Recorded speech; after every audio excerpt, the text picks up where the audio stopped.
The following is for 2008 Math 125 Department Final. In this video, I will do number 21 and number 22.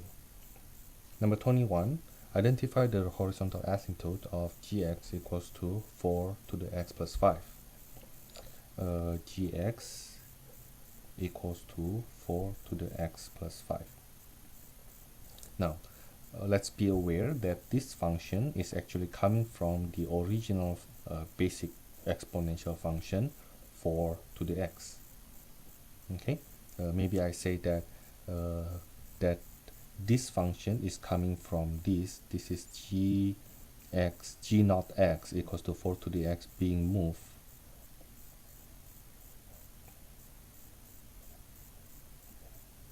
to the left by 5 units, right? Because of this. Okay, by 5 units. Now then, any properties we know about 4 to the x, you will move it to the left 4 units. Now, the one that we know, the one in question, is horizontal asymptote, right? Horizontal asymptote.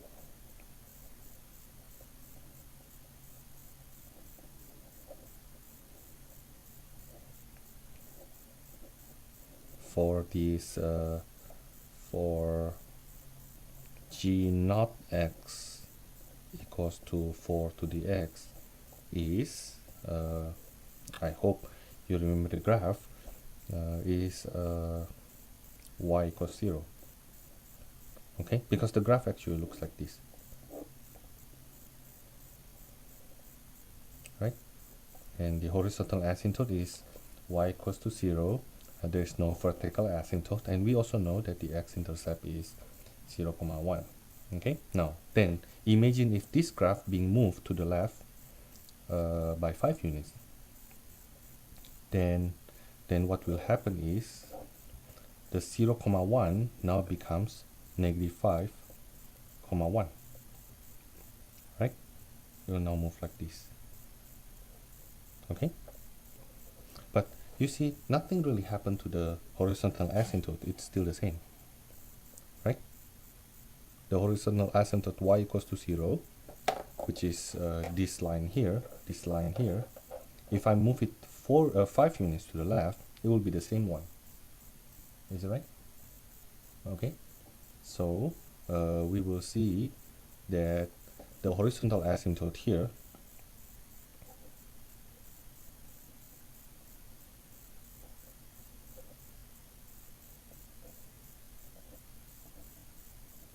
will still be y equals 0. Now, do we have that answer?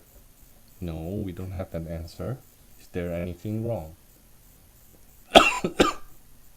But if you think about that, y equals 0 is just basically x-axis, right? Which is c. Is okay? Now, what I'm trying to emphasize here is the use of transformation to identify horizontal asymptotes and other properties. Okay, just in case if I change this question to logarithmic function instead, and I ask you the horizontal asymptote or the vertical asymptote, then you need to see what is the basic function, what it looks like originally, and what will happen if you move it to the left 5 units. Okay, like this one here, the horizontal asymptote is y equals to 0, and we don't have any x-intercept, right? Okay, we have y-intercept. What common question here, instead of horizontal asymptote, they may ask you what is the x-intercept, how about the y-intercept, and how about the domain, how about the range. Let me talk about the range. The range here is from, so this is an additional information for you, the range is from 0, not including 0, up to infinity. Now, if you move it to the left 5 units, then the range will stay the same, right? The range will stay the same.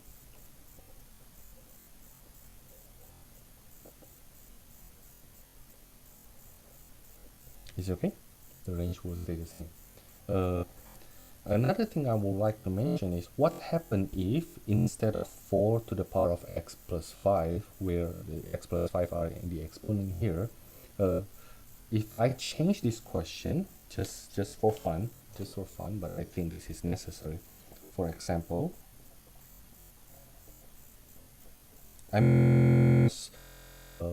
if you were in my class, I need you to really know how to use transformation.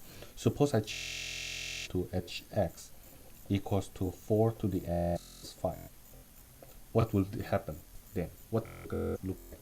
How do we imagine the graph? I start from the original function before you transform it. That's 4 to the x, which looks like this. Now, adding 5 to that will shift the graph up by 5.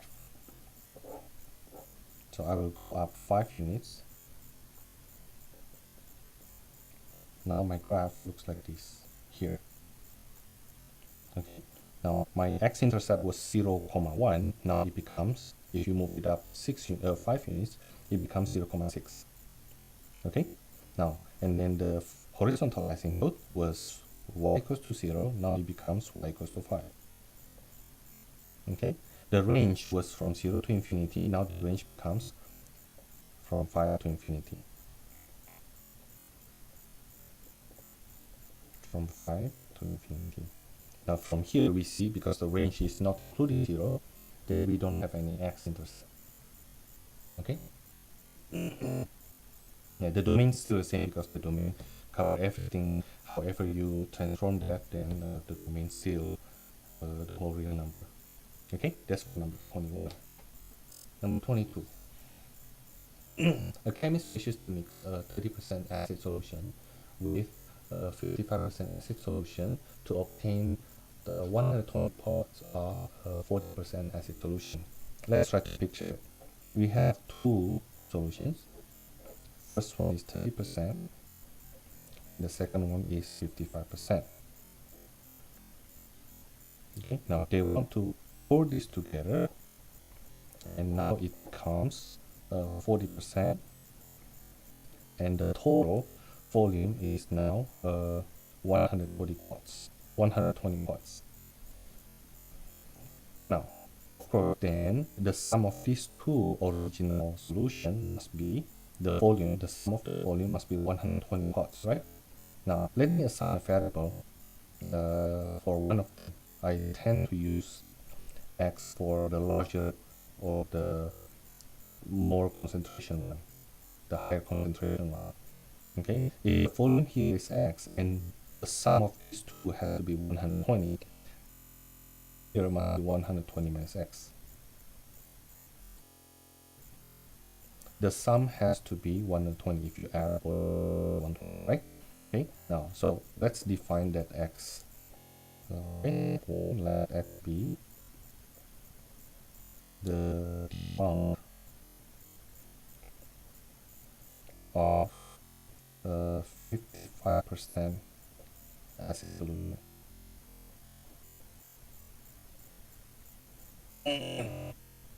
Okay, now step 2, I will compute the acid in each one of them. The acid here, 0.3, I'm getting decimal, times 120 minus x. The acid here will be 0.55, again I'm getting to decimal times x. The acid here will be 0.4 times 120. Okay, now the acid you have in this plus that one should be this one. Okay, the acid in 30% solution, which is 0.3 times 20 minus x, plus the acid from the 0.55x should equal to the omega 0.4 times 120. Okay, that's the equation I need to solve. Remember, the x we get here will be the amount of the acid solution. Now, let's see. If I distribute this, 3x minus 0.3x plus 0.5x equals to 48, I believe.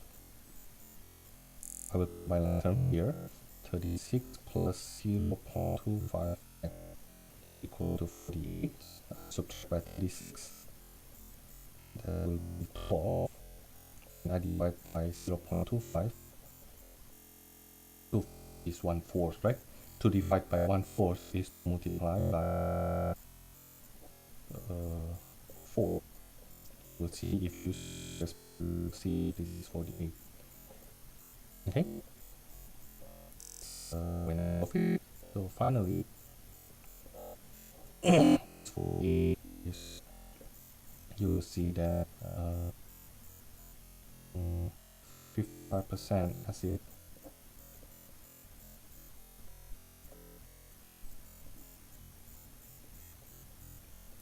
Machine for 48 watts,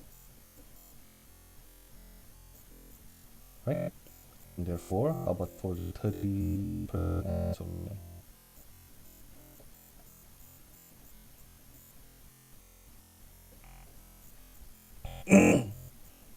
That will be up to 120, right? Up to 120. Okay. Now, next thing I will do, we see that the answer is. Yeah, I think the answer is.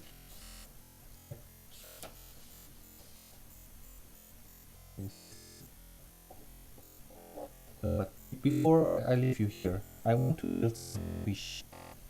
I want to build your wish a little bit. Okay, we need to think this further. Notice that I have two mixtures, the 30% and 50% to mix it. Okay, however you mix these two with however quantity each of the mixture have concentration something between 30% to 55%. It is possible for you, maybe I put in a you make a 30% acid solution, 55% acid solution. The mixture will not have a concentration less than 30%, will not more than 55%. That's first. Second, mixture here that is 40%. This is the one we have to mix it. The something concentration. Okay. Now this 4% is less than the midpoint of 55. The midpoint of that I think is 42.5%. If you add the and divide by 2. Okay.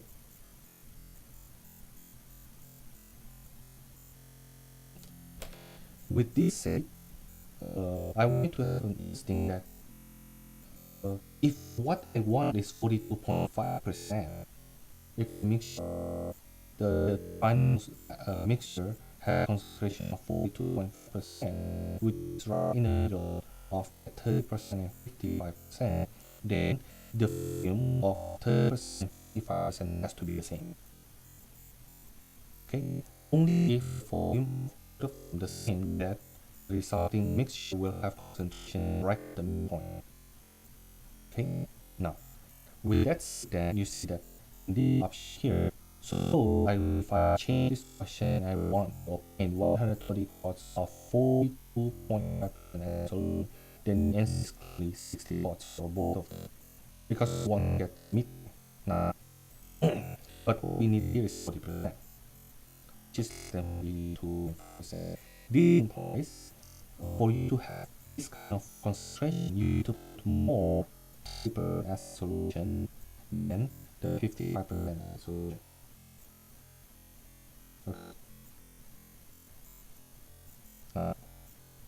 Then with that said, then if I need to get something, I will get it one theory. That's the only two reasonable answer. If you need to do guessing, then you get A or B on. Okay. More this, but we'll leave it there. Okay. B put this. This is kind of to explain, but it's something to do with ratio. this is full interval is 20%. This is 10% difference. 10% difference. Now then, 0.5 multiplied by the higher one. The one will give higher pots. That is how really let's there. From our instinct, between 30 to 55%, the trend of picture is simply that's first. Second, the volume both are the same.